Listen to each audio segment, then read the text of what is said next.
আসসালামু আলাইকুম এভরিওয়ান, কি অবস্থা সবার? আশা করি আপনারা সবাই ভালো আছেন।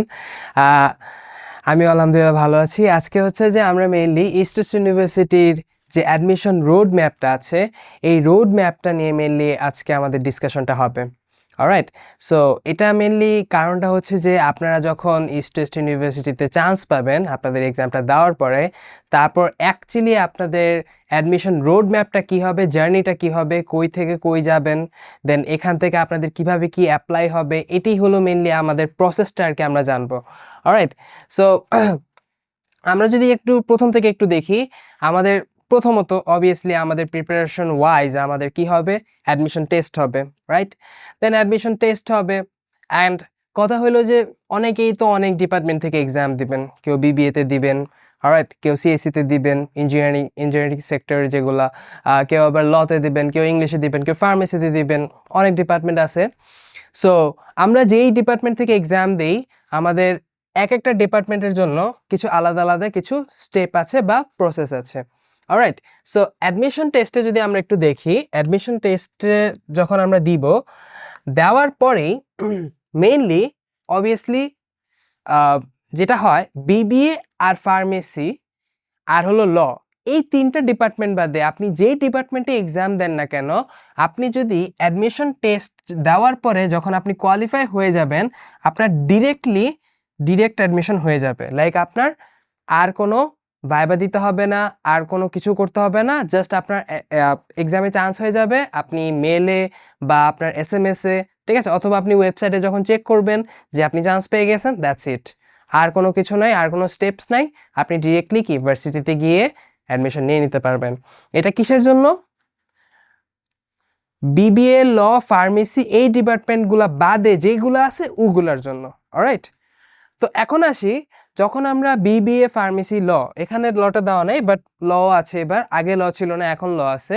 তো বিবিএ, ফার্মেসি, ল এই তিনটাতে যখন আমরা এক্সাম দিব, এক্সাম দেওয়ার পরে আমাদের মেনলি চান্স হবে, কোয়ালিফাই হবে, বাসায় মেসেজও যাবে যে না চান্স পেয়েছি, বাট তারপরে যে জিনিসটা করতে হবে আমাদের, তারপর আমাদের ডিরেক্ট অ্যাডমিশনটা হবে না। আমাদের ডিরেক্ট অ্যাডমিশনটা না হয়ে আমাদের তারপর হবে হলো ভাইবা। অলরাইট, সো অবভিয়াসলি যারা বিবিএ দিতেছেন, লতে দিতেছেন, ফার্মেসি দিতেছেন, আনলাকি একটু কষ্ট করতে হবে অবভিয়াসলি, কারণ ওখানে সিট কম থাকে মেনলি, অ্যান্ড অবভিয়াসলি অনেক ভালো। সো এই জায়গায় একটু কষ্ট করতে হবে, কষ্ট করে ভাইবাটা দিতে হবে। দেন ভাইবাতে যখন আপনি আবার চান্স পাবেন, চান্স পাওয়ার পরে দেন আপনি কি ডিরেক্ট অ্যাডমিশনটা পাবেন। আবার এরকমও আছে যে অনেকে কি ভাইবা থেকেও কি হয়, ভাইবা থেকেও রিজেক্ট হওয়ার চান্সেস থাকে। সো বিবিএ, ফার্মেসি আর লয়ের জন্য কয়টা স্টেপ? দুইটা স্টেপ, একটা হলো অ্যাডমিশন টেস্ট, আরেকটা কি ভাইবা। আর অন্যান্য যত ডিপার্টমেন্ট আছে সবগুলোর কি শুধুমাত্র অ্যাডমিশন টেস্ট। অলরাইট, এবার আসি, যত ডিপার্টমেন্ট আছে ইস্ট ওয়েস্ট ইউনিভার্সিটি, যত ডিপার্টমেন্ট আছে সবগুলো ডিপার্টমেন্ট থেকে চান্স পাওয়ার পরেও, অথবা চান্স না পাইলে, যখন আমরা চান্স পাবো না, ফর এক্সাম্পল কোনো একটা ডিপার্টমেন্টে চান্স হয় নাই, বাট মাঝে মধ্যে দেখা যায় যে ওয়েবসাইট কি করে, ওয়েটিং লিস্টও প্রকাশ করে, অথবা তারা ওয়েটিং লিস্টে প্রকাশ না করলেও তারা যেটা করে স্টুডেন্টদের মেইলে অথবা এসএমএসে তারা বলে যে ওই স্টুডেন্টটা তাদের ওয়েটিং লিস্টে আছে।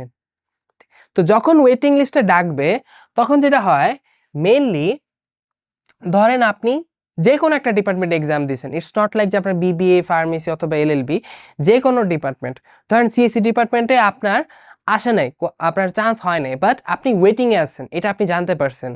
তো মাঝে মধ্যে যেটা হয় যে ওয়েটিং থেকে আপনার দুইটা চান্স আছে, একটা হলো যে ওয়েটিং থেকে যদি দেখা যায় যে আপনার সিটটা ফুল, ঠিক আছে, বাট আপনার সিটটা খুবই লিমিটেড, মানে স্টুডেন্ট অনেক আছে ওয়েটিংয়ে, বাট সিট খুবই লিমিটেড, সিট খুবই কম ওয়েটিং স্টুডেন্টস থেকে, তখন যেটা হয়, তখন আপনাদের ভাইবা হবে, দেন ভাইবাতে চান্স পাওয়ার পরে দেন আপনার কি আপনার ডিরেক্ট অ্যাডমিশনটা হবে। বাট আবার এরকমও হয় যে অনেকে যেটা হয় ওয়েটিং লিস্ট থেকেই ডিরেক্টলি অ্যাডমিশন পেয়ে যায়। কিভাবে পায়? কারণ তখন সিট খালি থাকে। অলরাইট, সো যখন সিট খালি থাকবে না, সিট লিমিটেড থাকবে, তখন যেটা হবে যে আমাদের ওয়েটিং থেকেও কি ভাইবা দিতে হবে।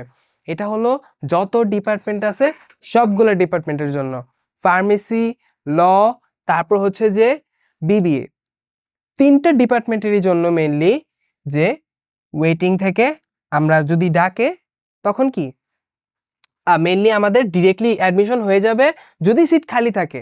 আর যদি সিট খালি না থাকে তখন কি হবে, তখন ভাইবা হবে, ভাইবার পরে তখন আবার কি ডিরেক্ট অ্যাডমিশনটা হবে। অলরাইট, সো মেইনলি এটা হলো আমাদের অ্যাডমিশন রোড ম্যাপ, যেটা কিনা মেইনলি আমাদের জানাটা খুবই জরুরি। কারণ ইস্ট ওয়েস্ট ইউনিভার্সিটিতে চান্স পাওয়ার পরে এটা কিন্তু খুবই খুবই ইম্পর্ট্যান্ট। কারণ চান্স পাওয়ার পরে কিন্তু অনেকে কিন্তু জানে না যে প্রসেসটা কি, অ্যাকচুয়ালি অ্যাডমিশনের প্রসেসটা কি। লাইক ভাই আমি তো চান্স পাইছি, এখন কি হবে, ভাই আমি তো বিবিএতে চান্স পেয়েছি, এখন কি হবে, এখন আপনার ভাইবা হবে। রাইট, ঠিক সেম এরকম প্রত্যেকটা ডিপার্টমেন্টের জন্য, যেমন বিবিএ ফার্মেসি আর লয়ের জন্য আলাদা, বাট বাকিগুলোর জন্য আমার যেটা চান্স পেয়ে গেলে আপনি চান্স পেয়ে যাবেন। বাট যদি আপনার চান্স না হয় আপনার একটু আশা তো থাকবেই ওয়েটিং থেকে কি দুইটা স্টেপ, একটা হলো যে সিট যদি থাকে তাহলে আপনাকে ভাইভাতে ডাকবে, সিট যদি না থাকে আপনার অটোমেটিকলি কি কোয়ালিফিকেশন হয়ে যাবে। অলরাইট, সো আমাদের অ্যাডমিশন রোড ম্যাপটা যেটা, এটা আমাদের জানা খুবই জরুরি। অলরাইট গাইস, সো সবাই ভালোভাবে প্রিপারেশন নেন and best of luck for exam and that's it for today. See ya, আল্লাহ হাফেজ।